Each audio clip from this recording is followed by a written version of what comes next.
Assalamualaikum warahmatullahi wabarakatuh. Pemirsa Sultan TV, selamat pagi. Semuanya apa kabar? Semoga dalam keadaan sehat dan semangat ya untuk beraktivitas di hari ini.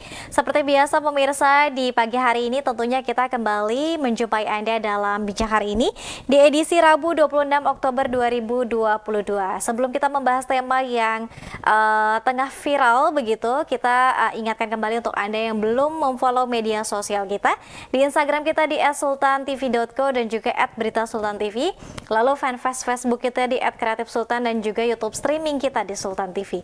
Anda juga bisa menyaksikan tayangan kita melalui TV satelit Nin Media di channel 02. Kita akan membahas disusupi perempuan misterius bercadar begitu Istana Negara rentan teroris. Telah terhubung di line Zoom meeting kita Kak Ramdan Agung Giri Nugroho selaku Ketua Koordinator Pusat Forum Cendekiawan Muda Indonesia. Selamat pagi, Assalamualaikum Kak Ramdan. Selamat pagi, Waalaikumsalam warahmatullahi wabarakatuh. Ya, gimana kabarnya Kak? Sehat hari ini? Alhamdulillah sehat. Bagaimana teman-teman Alhamdulillah. di Sultan TV? Alhamdulillah teman-teman juga sehat dan tetap semangat ya untuk aktivitas hari ini. Masih di Alhamdulillah. rumah atau sudah berkeliaran Kak Ramdan? Alhamdulillah masih di rumah. Karena hari ini ada agenda dari Sultan TV, jadi agenda kita pending ke siang hari nanti. Baik. Oke, Kak Ramdan, seperti kita ketahui bersama kemarin pagi ya, ini sempat viral seorang perempuan bercadar kemudian katanya menodongkan senjata ini ke arah Pas Pampres ya, tepatnya mungkin sekitar pukul 7 pagi waktu Indonesia Barat. Tanggapan Kak Ramdan dengan hal ini seperti apa?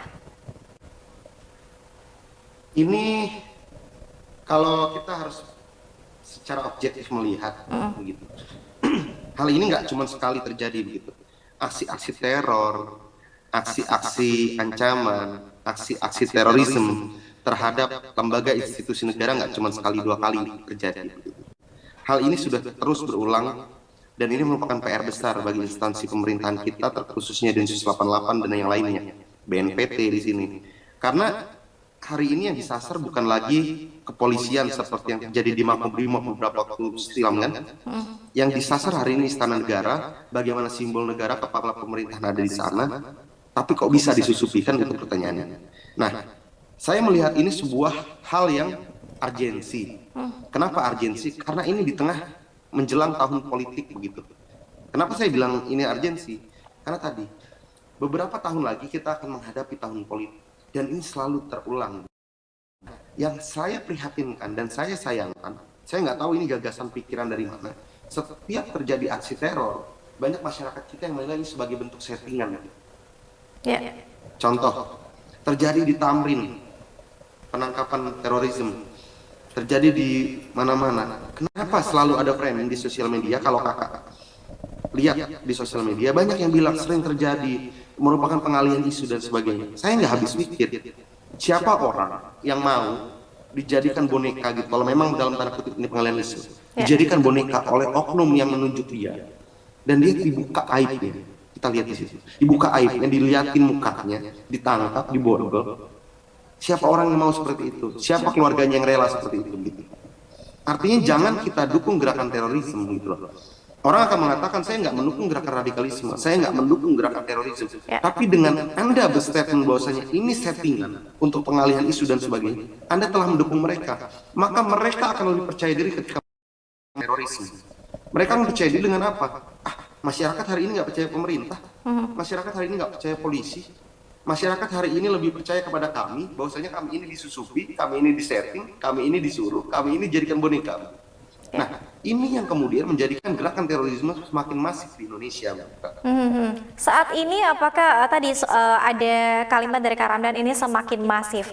Kemudian kalau kita lihat ini dengan aksi yang sangat berani dan ini bukan juga pertama kali ya Kak disusupi menjadi satu orang begitu membawa senjata dan sebagainya. Mengapa sih kemudian ada ketika misalnya ada apa ya yang terorisme ini sangat berani sendiri membawa senjata, apakah memang sudah siap mati saat itu? Nah, ini kan kembali lagi pada ajaran. Saya mau disclaimer dulu di depan bahwasanya terrorism is not religion. Tidak ada agama apapun yang mengajarkan teror dan kekerasan.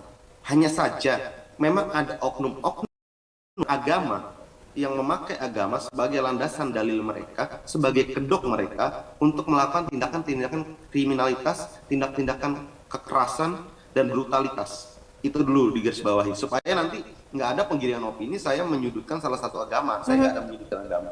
Densus 88 seperti yang dikatakan oleh Cak Islam tidak pernah memusuhi agama apapun, tapi kita atau Densus itu memusuhi daripada kekerasan yang dilakukan oleh oknum orang beragama begitu kan. Contoh begini analoginya. Ada satu sekolahan anaknya melakukan tawuran. Ada 5-10 orang tawuran.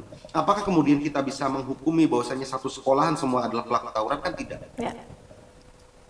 Bahwasanya kita sepakat ini hanyalah oknum begitu. Nah, terkait masifnya tadi, kenapa saya bilang masif? Ini beruntut.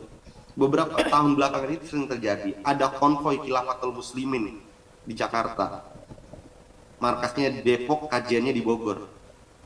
Ada gerakan-gerakan bendera 1000 bendera tauhid yang terjadi di kota Bogor. Ini adalah gerakan yang masif. Mereka bukan teroris, oke, mereka bukan terorisme. Tapi tahu bahwasanya terorisme, intoleransi dan radikalisme ini merupakan satu kesatuan pohon yang tidak bisa terpisahkan. Teroris itu terbentuk dari radikal. Radikal itu terbentuk daripada intoleran. Nah, artinya apa? Bibit-bibitnya dari sejak intoleran sampai pada tahap radikal hingga berbuah menjadi terorisme. Ini adalah hal yang perlu kita perhatikan bersama. Memang ada yang bilang nggak ada pengeboman, memang benar dibilang nggak ada penembakan. Tapi gerakan masif di akar rumput dari kelompok-kelompok intoleran yang nantinya akan menciptakan kelompok-kelompok radikal yang nantinya akan menciptakan terorisme, ini sedang masif dilakukan. Makanya hari ini saya berharap masyarakat kita, khususnya kita, kaum-kaum muda, ini untuk terus bersemangat, bersinergi dengan instansi-instansi terkait dalam upaya pencegahan terorisme. Caranya dengan apa? Caranya adalah dengan memerangi kelompok-kelompok intoleran, kelompok-kelompok radikal, supaya mereka tidak terorisme di kemudian hari. Gitu Kak. Baik, ada apa tadi disinyalir bibit-bibitnya ini masih sangat cukup banyak di Indonesia. Nah, Kak Ramdan, apa kemudian yang bisa dikaitkan? Ini kalau misalnya tadi menjelang pemilu, menjelang pemilihan biasanya memang hal-hal yang seperti ini terulang. Nah, kita selalu berkaca pada sejarah. Begitu. Bagaimana kemudian sejarah kita mengatakan 2017 Pilkada DKI Jakarta itu sangat menodai demokrasi kita. Di sana salah satu bentuk yang nyata, salah satu gambaran nyata keberhasilan kelompok-kelompok intoleran dan radikal dalam menentang kebijakan negara. Waktu itu saya kritisi negara karena negara hari ini kalah oleh ormas-ormas bersorban. Sedangkan tidak semuanya Islam seperti itu. Tidak ada Islam dalam ajaran Islam yang mengajarkan demikian begitu kan. Cuman hari itu negara kalah. Nah, kenapa saya kaitkan dengan pemilu 2024? Ada pencapresan parpol yang dimana kandidatnya adalah bekas Pilkada 2017 yang menggunakan isu agama dalam kemenangan politiknya. Dan ini saling berkaitan. Nggak lama deklarasi, nggak lama kemudian muncul narasi teror. Dan kalau kakak lihat dalam sosial medianya, di sana sudah mulai simpatisan-simpatisan pelaku-pelaku gerakan politik identitas 2017 sudah mulai merapat ke pasang kandidat ini begitu. Nah, artinya kita bisa menganalisa ada apa? Kok ketika orang ini didukung, ketika orang ini deklarasikan, ketika orang ini menjadi kandidat, selalu muncul isu-isu agama, isu-isu rasisme, isu-isu intoleran, isu-isu radikalisme, selalu muncul. Ini kan perlu menjadi poin yang harus kita sadari bersama. Ada apa begitu loh? Karena kandidat lain ketika muncul, nggak muncul narasi-narasi ini begitu. Karena politik identitas ini adalah politik yang akan merusak bangsa dan negara. Kita berkaca pada sejarah. Dalam sejarah Islam begitu. Ketika seorang pemimpin sudah mulai ditarik agama kepada ranah agama, ini akan menjadi kehancuran. Contoh, Ali bin Abi Thalib radhiyallahu anhu diadu domba dengan Aisyah dengan narasi agama yang ditarik pada tataran politik menjadi adu domba. Umar, Abu Bakar, Utsman, di masa kepemimpinan mereka agama ditarik ke politik oleh oknum-oknum munafik waktu itu dan kelompok-kelompok khawarij sehingga mereka diadu domba dengan rakyat begitu. Nah, hari ini pola itu dilakukan oleh orang-orang yang mengaku beragama, orang-orang yang memakai sorban sebagai topeng mereka. Untuk apa? Untuk menurunkan trust kepercayaan pemerintah dengan rakyat. Sehingga apa? Aksi-aksi mereka, aksi-aksi kelompok-kelompok mereka untuk melakukan terorisme itu dengan mudah masuk ke tengah-tengah masyarakat. Contoh yang terjadi kemarin, ketika trust kepercayaan pemerintah dengan Polri, trust kepercayaan pemerintah dengan masyarakat, masyarakat dengan Polri, ini terjadi kekacauan, terjadi kegaduhan. Ketika terjadi teror, bukan dihukumi, teror mereka bukan dikucilkan oleh masyarakat, justru Polri yang dikucilkan oleh masyarakat, justru pemerintah yang dituduh oleh masyarakat, sedangkan yang melakukan teror mereka begitu. Ini sudah mereka harapkan. Itu baru skala pistol. Bagaimana kalau skala bom? Masa masih mau bilang settingan pemerintah dengan mengorbankan rakyat, kan nggak mungkin juga begitu kan? Iya, baik. Nah, kalau kita boleh sebut saja FPI sudah dibubarkan, Kak Ramdan. Iya. Apakah kemudian jumlahnya sebetulnya mungkin apa ya, kaum radikalisme ini masih cukup masif dan cukup banyak di Indonesia? Sangat banyak kalau saya bilang. Karena begini, kita bicara dulu runtutan sejarah. Kelompok-kelompok radikal ini tidak serta-merta tumbuh bim salabim di Indonesia. Di pas sebelum kemerdekaan pun mereka sudah ada. Contoh, salah satu pendirinya, salah satu penggagasnya adalah Kartosuwiryo, pendiri DITI. Beliau salah satu Islam konservatif yang ingin mendirikan negara Islamiyah. Bahwasanya negara Indonesia harus berdiri di atas hukum-hukum Islam secara mutlak begitu. Nah, dari runtutan sejarah beberapa tahun silam hingga saat ini, tentu kan pemupukan ideologi itu terus turun-temurun. Sehingga kita muncul ada kelompok NII di Sumatera yang ditangkap oleh Densus, kelompok-kelompok NII di Garut dan sebagainya. Nah, kalau kita bicara ideologi, apakah kemudian simpatisannya masih banyak? Masih. Kenapa simpatisannya begitu masih? Karena mereka ditanami oleh ideologi. Mereka nggak ditanami dasar kepentingan ekonomi. Itu poin. Kalau orang kerja di kantor, gajinya terputus, bosnya pergi, perusahaannya bangkrut, mereka akan pindah dan cari perusahaan lain, dan mereka tidak menanamkan ideologi. Berbeda dengan kader-kader ideologis. Kader-kader ideologis adalah ketika mereka mengalami kesusahan seperti apapun, FPI dibubarkanlah, HTI dibubarkan, mereka akan tetap menjadi orang-orang secara apa ya? Secara kultural, walaupun tidak secara organisatoris karena organisasi sudah dibubarkan. Tapi apa ya? Tapi bibit-bibit itu tetap ada, dan pemikiran-pemikiran itu tetap tertanam di dalam sanubari mereka karena ideologi yang ditanamkan begitu. Nah, justru saya mau kritisi juga.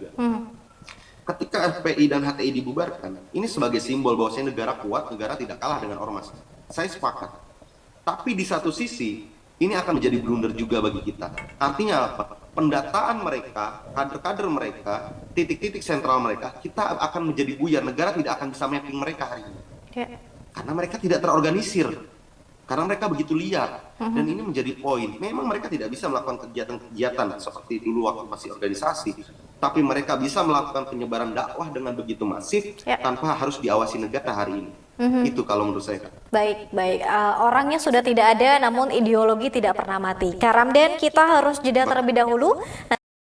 Lagi bagaimana kemudian sebetulnya politik identitas ini kemudian mengapa kemudian berkembang saat ini, kemudian muncul kembali di Indonesia. Kemudian sebetulnya kalau kita lihat mayoritas sih negara Indonesia juga ini kan mayoritas adalah Muslim begitu ya, Islam. Bagaimana demikian? Kita akan bahas kembali. Kita harus jeda terlebih dahulu, pemirsa tetap bersama kami dalam Bincang hari ini.